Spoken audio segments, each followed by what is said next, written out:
kita sudah bahas ya di segmen pertama itu tentang apa yang melatar belakangi kita membahas tentang rasisme, kemudian juga sejauh apa perkembangan rasisme di dunia ini secara global gitu kan ya. Dan pada akhirnya kita pengen nih, karena tadi kita sudah membahas rasisme itu adalah sesuatu hal yang buruk sebenarnya gitu ya, doktrin yang salah. Gimana caranya ini supaya tidak ada lagi di muka bumi ini. Makanya kita menawarkan ataupun mengatakan Islam menghapus rasisme, karena pada dasarnya Islam itu tidaklah membenarkan tindakan rasisme gitu. Nah, kalau kita kembali kepada Islam, kita kan tahu ya, Islam itu adalah agama yang agung gitu ya. Islam itu adalah agama yang sempurna. Islam itu kafah gitu kan ya. Dan Islam itu adalah pemecah setiap segala persoalan. Makanya persoalan rasisme pun Islam sendiri itu punya solusi gitu. Nah, jadi adapun masalah rasisme, Islam sendiri sudah menjawab dan menuntaskan persoalan ini sejak Rasulullah sendiri masih ada. Bahkan Allah sendiri pun tadi kan kalau kita mengatakan rasisme ini adalah tindakan membeda-bedakan gitu ya, atau tindakan diskriminasi karena adanya perbedaan-perbedaan. Nah, Allah sendiri sudah memberikan informasi kepada kita di dalam Al-Quran tentang perbedaan-perbedaan manusia, gitu ya.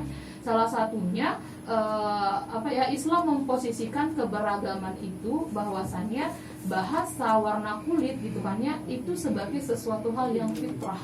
Itu sesuatu hal yang alami ada pada manusia. Jadi kita tuh nggak usah dibuat bingung dan nggak usah dibuat pusing, apalagi mempersoalkan kenapa di situ kulitnya hitam ya, kenapa di sana kemerah-merahan, kenapa di sini putih, kenapa di Indonesia sawo matang gitu.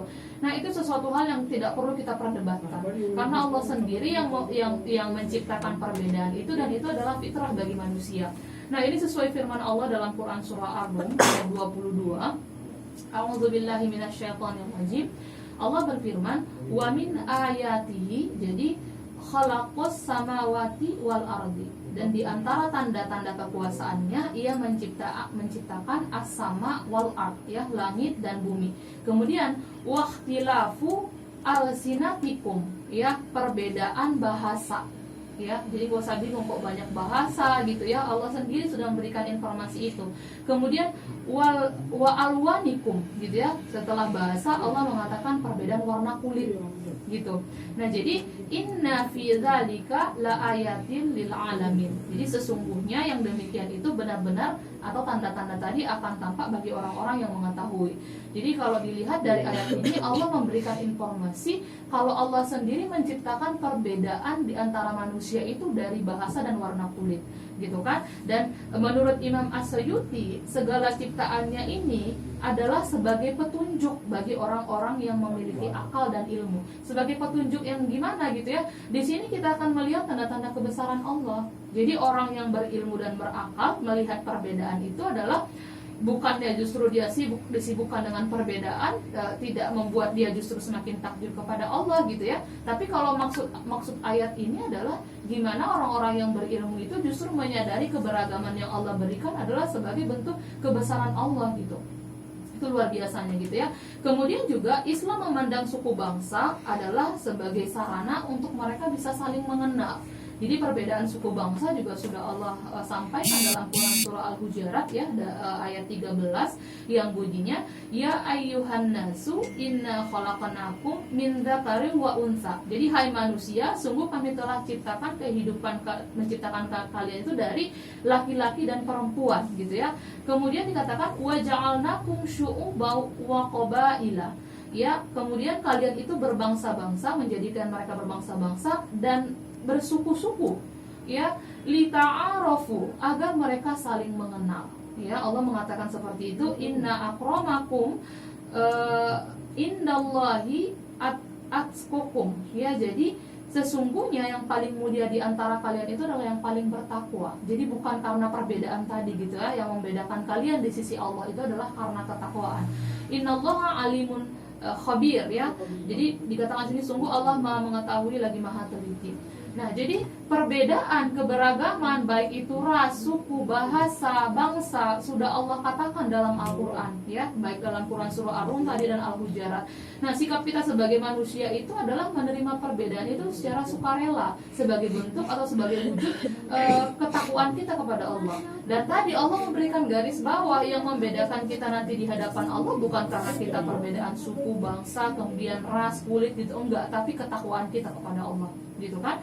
Nah, di sini juga kita akan melihat bagaimana Islam itu sangat tegas menolak rasisme atau menghapus rasisme melalui tindakan ataupun melalui pesan yang pernah disampaikan Rasulullah dalam Haji Wada. Jadi pesan ini adalah terkait dengan erat kaitannya dengan rasisme gitu. Rasulullah mengatakan seperti ini. Sungguh ayahmu satu, semua kalian itu berasal dari Adam, gitu kan? Nah, Adam diciptakan dari tanah, tiada kelebihan orang Arab dan non Arab. Jadi Rasulullah itu memberikan gambaran bahwasanya kalian tuh sama aja semuanya, gitu ya. Tiada kelebihan non Arab dan bangsa Arab kecuali karena ketakwaan. Apa yang Allah gambarkan dalam Quran surah Ar-Rum tadi disampaikan kembali oleh Rasulullah pada peristiwa Haji Wada. Jadi tiada pula kelebihan atas orang putih terhadap orang hitam. Nah, ini juga Rasulullah sampaikan gitu ya, tiada kelebihan orang hitam atas orang putih kecuali karena ketakwaan. Jadi nggak boleh antara orang yang berkulit hitam dan berkulit putih itu merasa paling lebih. Seperti fakta hari ini, orang putih merasa orang hitam itu adalah di bawah mereka, nggak boleh. Rasulullah sudah memberikan peringatan itu pada saat peristiwa Haji Wada.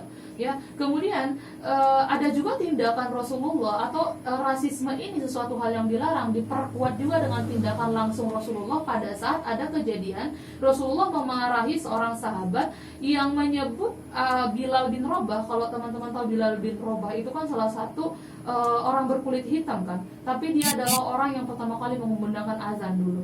Ya, jadi ada sahabat Rasulullah namanya Abu Dzar Al-Ghifari radhiyallahu an, saat berselisih paham dengan Bilal, dia memanggil Bilal itu dengan sebutan ya ibna as-sauda. Jadi artinya itu hei anak seorang perempuan hitam ya. Jadi Rasulullah mendengar, pada saat itu Rasulullah marah dan dengan tegas mengatakan kepada Abu Dzar, Abu Dzar, kamu telah menghina dia, gitu kan ya. Kamu telah menghina dia dengan merendahkan ibunya. Di dalam dirimu terdapat sifat jahiliyah, kata Rasulullah.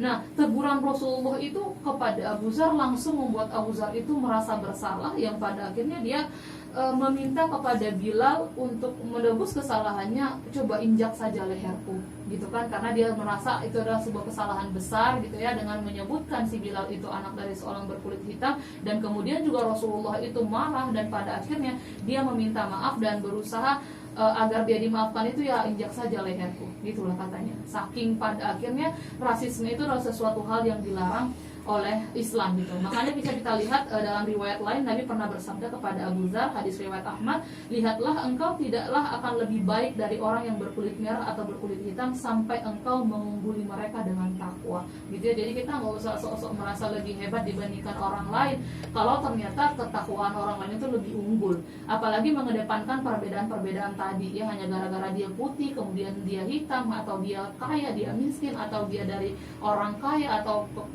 kalau dari kalangan borjuis segala macam gitu ya, itu nggak bisa kita jadikan sebagai alasan kita tuh untuk berbangga-bangga pada akhirnya kita ada sikap underestimate sama orang gitu ya. Kenapa? Karena yang membedakan kita di sisi Allah itu adalah ketakwaan kita. Nah, kemudian juga bukti dari penerapan tidak adanya rasisme dalam Islam itu dibuktikan dari penerapan Islam yang pernah berpuasa menjadi mercusuar dunia selama